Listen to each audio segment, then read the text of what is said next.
Hello student, this is Rakesh sir, lecturer and motivational speaker. स्वागत करता हूं आपके अपने चैनल स्पेशल साइंस में। आज की टॉपिक में हम लोग पारिस्थितिकी तंत्र, ये पूरा लेसन है या कह सकते हैं एक यूनिट के फॉर्म में आपको दिखाई देता है। लेसन का नाम उसमें है पारिस्थितिकी तंत्र, इंग्लिश में इको सिस्टम कहते हैं। आज इसको समझेंगे। यहां से छोटे और बड़े टॉपिक्स बहुत ज्यादा आपसे पूछे जाते हैं, और जब पूछे जाते हैं तो छोटी छोटी टॉपिक्स में आप बहुत कंफ्यूजन हो जाते हैं। दो नंबर का कलेक्ट करके एक बड़ा नंबर में उसको तब्दील करना है या बड़े नंबर में तब्दील करना है। तो इन समस्त चीजों को समझना बहुत कंपल्सरी, ताकि आगे के जितने प्रोसेस हैं आपको बहुत बेहतर ढंग से समझ में आए। जो काम कर रहे हैं पूरी जी जान लगा के करिए, उसमें बेस्ट परफॉर्मेंस करिए, सबसे अव्वल होके दिखाइए। अपने दोस्तों में, अपने परिवार में, अपने स्कूल में, हर जगह परफॉर्मेंस बेस्ट करिए, क्योंकि बेस्ट वालों का बहुत ज्यादा नाम होता है। सेकंड रैंक आ जाता है तो कोई पूछता नहीं है। बेस्ट करिए, पूरी जितनी एनर्जी है पूरी झोंक दीजिए आज की कंडीशन में। आइए टॉपिक को स्टार्ट करते हैं और पारिस्थितिकी तंत्र को हम लोग समझते हैं। मैंने सबसे सिंपल वर्ड में आपको समझाने की कोशिश की है। आज तक जितने वीडियो सबमिट किए हैं इसे भी एकदम आसान भाषा में समझिए। पारिस्थितिकी तंत्र चूंकि मैंने यहां लिख रखा है तो मैं पहले यही पॉइंट समझा देता हूं, फिर डिफिनेशन समझा दूंगा आपको। पारिस्थितिकी तंत्र का शब्द जो ये दिया एजी टेंसले नाम वैज्ञानिक ने, ये one of the most important point है। ये केवल आपके इस एग्जाम के लिए नहीं, बल्कि जितने भी आप हायर एग्जाम देने जाएंगे वो समस्त एग्जाम के लिए ये पॉइंट बहुत पूछता है, 90% ये पॉइंट बहुत ज्यादा पूछता है। ये छोटी पॉइंट लेकिन बहुत इंपॉर्टेंट। किसने दिया? एजी टेंसले ने 1935 में। पारिस्थितिकी तंत्र का मतलब क्या होता है ये समझ लीजिए। पारिस्थितिकी तंत्र का मतलब होता क्या? पूरे पारिस्थितिकी तंत्र पे अगर हम पूरे ब्रह्मांड को घूम ले, पूरे संसार को घूम ले, तो हमको बस केवल दो चीजें दिखाई देती हैं। क्या क्या? पारिस्थितिकी तंत्र के अकॉर्डिंग अगर समझे तो एक जीवित और दूसरा बाबू निर्जीव।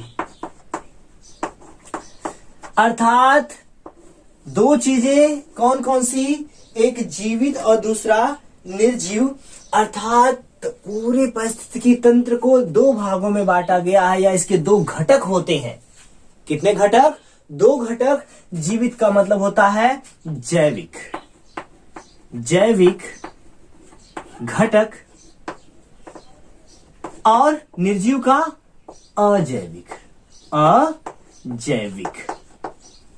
अजैविक घटक। ये कैसे नीचे जा रहा है? ये अजैविक घटक, ये समझ लीजिएगा, थोड़ा जल्दी में लिखने में ऐसा होता है। अर्थात पूरे संसार में जीवित चीजें और अजीवित चीजों से, या कह सकते हैं पूरा संसार दो प्रकार के घटक से मिलकर बना है। एक जैविक घटक और दूसरा बाबू अजैविक। तो क्या सर क्लियर हो गई यहीं पे बात कि जैविक का मतलब जीव से और अजैविक का मतलब निर्जीव से? डाउट्स क्लियर रखिएगा। यही सारी पॉइंट्स आपको रटने के लिए मजबूर करती हैं जब आप नहीं समझ पाते हैं। एकदम सामान्य सी भाषा में समझिए। जीवित का मतलब होता है जैविक घटक। अगर आपसे जैविक घटक पूछता है तो यह जान जाइए बाबू कि समस्त जीव पदार्थों को पूछ रहा है, और अजैविक घटक पूछ दे तो समस्त कौन से? निर्जीव पदार्थों को। एग्जाम्पल बताएं भैया, जितने प्रकाश हो गए, हवा हो गए, जल हो गए, मृदा हो गए, ये सभी क्या है? अजैविक घटक है। यहां पे मुझे नहीं बताना, आप जानते हैं जैविक घटक के बारे में। अब आप समझिए इसका मतलब क्या सर? पारिस्थितिकी तंत्र से ये चीजें जुड़ने वाली हैं क्या? हाँ, वो जुड़ने वाली हैं। पारिस्थितिकी तंत्र की परिभाषा ही यहीं से बनती है। पारिस्थितिकी तंत्र जैविक तथा अजैविक घटकों से मिलकर बना होता है। ये सबसे सिंपल परिभाषा, छोटी सी। थोड़ी सी बड़ा बना सकते हैं। अगर 1 नंबर पाना था तो वो जो पहले परिभाषा बताई गई वो, अगर 2 से 3 नंबर के लिए एफर्ट करना है तो पारिस्थितिकी तंत्र में समस्त सजीव और निर्जीव के बीच अंतर संबंध की क्रिया का अध्ययन करना क्या कहलाता है? पारिस्थितिकीय तंत्र कहलाता है। कौन कौन से घटक बाबू? तो जैविक तथा अजैविक घटकों के अंतर संबंधों का अध्ययन। क्या लिखेंगे? अंतः संबंधों का अध्ययन क्या कहलाता है? पारिस्थितिकीय तंत्र। कौन कौन से घटक? जैविक घटक और अजैविक घटक के अंतः संबंधों का अध्ययन क्या कहलाता है? पारिस्थितिकी तंत्र। अभी तक कोई डाउट? एकदम स्लिम पॉइंट है, आराम से समझ में आ जाएगी। कौन कौन से घटक हैं दो पारिस्थितिकी तंत्र में? बाबू दो हैं, एक जैविक है और दूसरा अजैविक है। अब आपसे कभी भी कोई नींद में भी पूछ देगा जैविक घटक क्या होता है? समस्त जीवित चीजें सब क्या हैं? जैविक घटक हैं। और अजैविक घटक जितनी चीजों में जीव नहीं है अर्थात निर्जीव है वो क्या है? अजैविक घटक। बातें क्लियर? अर्थात जैविक घटक और अजैविक घटक और इनके बीच जो अंतर संबंधों का अध्ययन होता है वह पारिस्थितिकी तंत्र कहलाता है। बातें क्लियर हो रही हैं? नाम किसने दिया? एजी टेंसले ने 1935 में। बातें क्लियर हो रही हैं? अर्थात जैविक तथा अजैविक घटक पूरी तरह से क्लियर हो गया कि सर इसका मतलब कि पारिस्थितिकी तंत्र में या पारिस्थितिकी तंत्र दो प्रकार के घटकों से मिलकर बना है, एक जैविक घटक दूसरा अजैविक घटक। मैं इसको इरेज कर रहा हूं, आगे समझा रहा हूं। अगर हम हेडिंग सबमिट करें और पूछें कि बाबू जैविक या जीवी घटक क्या होते हैं, मैं जैविक लिख रहा हूं भाई, जैविक घटक। मेरी हिंदी थोड़ी सी कमजोर है, आप समझिएगा।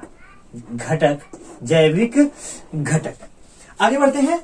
जैविक घटक का मतलब होता है समस्त जीव। क्या बाबू? समस्त जीव। अर्थात कह सकते हैं, अब इसको समझना बहुत कंपलसरी है क्योंकि समस्त जो जीव होते हैं वो कई श्रेणियों में बटे होते हैं और पारिस्थितिकी तंत्र का ये पहला स्टेप है जो अगर आप समझ गए तो पारिस्थितिकी तंत्र से संबंधित कोई भी क्वेश्चन इधर से उधर मिस नहीं होगा, छाप के आ जाएंगे या गलत नहीं होगा कभी। जैविक घटक जो होता है वो कुछ ऐसे घटक होते हैं जो जीवित होने के साथ साथ स्वपोषी होते हैं। स्वपोषी अर्थात अब तो ये चीजें आपको एकदम चुटकियों में समझ में आ गई सर कि स्वपोषी वे जो अपना भोजन स्वयं बनाते हैं, है ना। अर्थात ऐसे जीव जो अपने फूड मटेरियल्स का निर्माण देमसेल्फ अर्थात अपने से करते हैं वो स्वपोषी हो गए। ऑटोट्रॉफ भी बोलते हैं, ऑटोट्रॉफ। बातें क्लियर हो रही हैं? इसके अलावा कुछ ऐसे जीव होते हैं जो स्वपोषी पे आश्रित होते हैं, ठीक है। अर्थात स्वपोषी को पारिस्थितिकी तंत्र में नाम समझ लीजिए। मैंने आपको स्वपोषी समझाकर बस इसको स्किप कर दिया, लेकिन आप इसका नाम समझिए। स्वपोषी को पारिस्थितिकी तंत्र में कहते हैं उत्पाद। ये समझना बहुत जरूरी। उत्पाद और स्वपोषी को खाने वाले जितने भी जीव होते हैं वह उपभोक्ता क्या कहलाते हैं बाबू? उपभोक्ता। तो क्या सर कि जितने भी स्वपोषी होंगे उनका नाम हम उत्पाद रख सकते हैं? हाँ बाबू, उनका नाम उत्पाद रख सकते हैं। उनके एग्जाम्पल में आप घास, वृक्ष, पेड़ पौधे, वनस्पतियां अर्थात ऐसे जो जीव जो क्या हो स्वपोषी हो वो क्या कहलाते हैं? उत्पाद। चाहे वो हरी भरी घास हो चाहे पेड़ पौधे हो। बातें क्लियर हो रही है? अर्थात उत्पाद कौन है? उत्पाद स्वपोषी है जो अपना भोजन क्लियर है स्वयं बनाते हैं। उपभोक्ता मतलब कि ऐसे जीव जो उत्पाद को खाते हैं। किसको खाते हैं बाबू? उत्पाद को खाने वाले समस्त जीवों को क्या कहते हैं? उपभोक्ता कहते हैं। उपभोक्ता के बाद एक और पॉइंट आती है अपघटक। मैंने आपको समझाया है कि ये point one of the most important point है आपके एग्जाम की दृष्टि से, और केवल इस एग्जाम में नहीं, जितने एग्जाम देंगे लाइफ में अब आगे, चाहे कोई एंट्रेंस एग्जाम हो चाहे वैकेंसी के लिए कोई एग्जाम हो, तो वहां ये चीजें पूछी जाती हैं। बहुत कंफ्यूजन क्रिएट होता है। उत्पाद क्लियर हुआ, ऑटोट्रॉफ, इसको खाने वाले उपभोक्ता। एक और पॉइंट है अपघटक। अपघटक अर्थात ऐसे जीव, कैसे जीव? जो अपने भोजन का निर्माण सड़े गले मृत्यु जीवों से करते हैं। अर्थात जो चीजें सड़ गल गई हैं, मर गई हैं, उनके ऊपर से आश्रित होकर अपने भोजन का निर्माण करने वाले जीवों को क्या कहते हैं बाबू? अपघटक कहते हैं। बातें क्लियर? अभी ये जितनी सिंपल समझ में आ रहा है इतना सिंपल है नहीं, अभी थोड़ा सा और आगे बढ़ेंगे, लेकिन पहले ये सरफेस है आप समझिएगा। बातें क्लियर? उत्पाद का मतलब स्वपोषी अर्थात ऑटोट्रॉफ, समस्त पेड़ पौधे जो अपना भोजन स्वयं बनाते हैं। इनके ऊपर जितने लोग आश्रित हैं, उपभोक्ता। उपभोक्ता की कई श्रेणियां हैं, कंफ्यूजन यहां से होता है। उपभोक्ता की कई श्रेणियां हैं, प्रथम श्रेणी उपभोक्ता, द्वितीय श्रेणी उपभोक्ता, तृतीय श्रेणी उपभोक्ता। इसके अलावा अपघटक। तो क्या सर उपभोक्ता का कोई एग्जांपल बता सकते हैं? बता सकते हैं भाई। आप मुझे बताइए, ऑटोट्रॉफ स्वपोषी पेड़ पौधों को खाने वाले कौन कौन से जीव? तो भैया एकदम लाइन लगा दीजिए गिनके, बकरी से लेके खरगोश तक, खरगोश से हिरन तक, सारे, अर्थात समस्त जो ऐसे जीव जो पेड़ पौधे की पत्तियों को खाते हैं, घास फूस खाते हैं, वो उपभोक्ता की श्रेणियों में रखे जाते हैं, अर्थात वो शाकाहारी कहलाते हैं। अब कंफ्यूजन क्रिएट होता है कि जो उत्पाद को प्रथम श्रेणी में खाते हैं वो क्या कहलाते हैं? तो बाबू शाकाहारी कहलाते हैं। बातें क्लियर? ऐसे जीव जो साग सब्जी घास भूस खाए उसे हम क्या कहते हैं? शाकाहारी, और इसे कहते हैं प्रथम श्रेणी उपभोक्ता। अब शाकाहारी को जितने लोग खाते हैं वो द्वितीय श्रेणी उपभोक्ता। आप कहेंगे सर अब कहां लेके जा रहे हैं? बस इतना मत समझाइए, इतना अंदर जाके समझ लीजिए कि ये शाकाहारी और इसको खाने वाले द्वितीय श्रेणी उपभोक्ता मांसाहारी। बातें क्लियर हो रही हैं? अर्थात ऐसे जीव जो क्या खाएं? घास भूस खाएं कि मांस खाएं? अरे भैया मांसाहारी तो मांस खाएंगे ना, है ना। और इसके बाद सर्वाहारी। तो क्या सर सर्वाहारी में कौन आएगा? अरे भैया हम और आप समझिए इस बात को। मांसाहारी अर्थात सर्वाहारी ऐसे जीव जो सब कुछ खा जाए, साग सब्जी भी खा जाए, घास उसमें बहुत सारी जड़ी बूटियां उसको भी खा ले, और मांस मछली से भी अपना भोजन बनाए, वह सर्वाहारी, और यह तृतीय श्रेणी उपभोक्ता। बातें क्लियर हो रही हैं? मैं कंफ्यूजन क्रिएट नहीं कर रहा हूं, आपको समझा रहा हूं। उत्पाद क्लियर हुआ कि ऐसे जीव जो ऑटोट्रॉफ कहलाते हैं, स्वपोषी, अपना भोजन स्वयं बनाते हैं। उपभोक्ता ऐसे जीव जो किसको खाएं बाबू? स्वपोषी को खाएं, अर्थात उत्पाद को खाने वाले जितने जीव होते हैं वो क्या कहलाते हैं? वह उपभोक्ता कहलाते हैं। और ये कई श्रेणियों में बटे होते हैं, प्रथम द्वितीय तृतीय श्रेणी, अर्थात शाकाहारी, मांसाहारी, सर्वाहारी। अपघटक। तो सर आपने दोनों का एग्जाम्पल बताया, सर प्लीज इसका बता दीजिए। इसका सुनिए भाई। अपघटक में जितने जीव आते हैं सड़े गले मृत जीवों से अपने भोजन का निर्माण करते हैं। फॉर एग्जाम्पल मशरूम, फंगस जिसमें आता है, आप देखे होंगे कि छत्ते की तरह उगता है मशरूम, है ना। मैं देसी भाषा नहीं बताने वाला हूं, आप बहुत मजा लेने लगते हैं, हंसने लगते हैं। जो मशरूम होता है वो सड़े गले स्थानों पे उगता है और उन्हीं से अपने भोजन का निर्माण करता है। इसके अलावा जितनी हमारी बैक्टीरिया हो गई वो समस्त अपघटक है। ये समस्त सड़े गले चीजों से क्या करती हैं? अपने भोजन का निर्माण करती हैं। अर्थात सर बैक्टीरिया और क्या फंजाई, ये क्या है? अपघटक है। बातें क्लियर हो रही है? तो आई होप कि आपको इतनी चीजें एकदम आसान भाषा में क्लियर हुई होंगी कि पारिस्थितिकी तंत्र जैविक तथा अजैविक के बीच अंतः संबंधों का अध्ययन क्या कहलाता है? पारिस्थितिकी तंत्र कहलाता है। किसका संबंध? जैविक तथा अजैविक, जैविक अजैविक समझे, उनके अंतर संबंधों का अध्ययन पारिस्थितिकी तंत्र कहलाता है। कितने घटकों से मिलकर बना होता है? तो सर 2 घटकों से मिलकर बना होता है, एक जैविक घटक, दूसरा अजैविक घटक। जैविक घटक जो होते हैं इसके अंतर्गत समस्त संसार में जितने छोटे और बड़े जीव हैं वो आते हैं। इन जीवों को कई श्रेणियों में बांटा गया है, उत्पाद, उपभोक्ता, अपघटक में। बातें क्लियर हुई?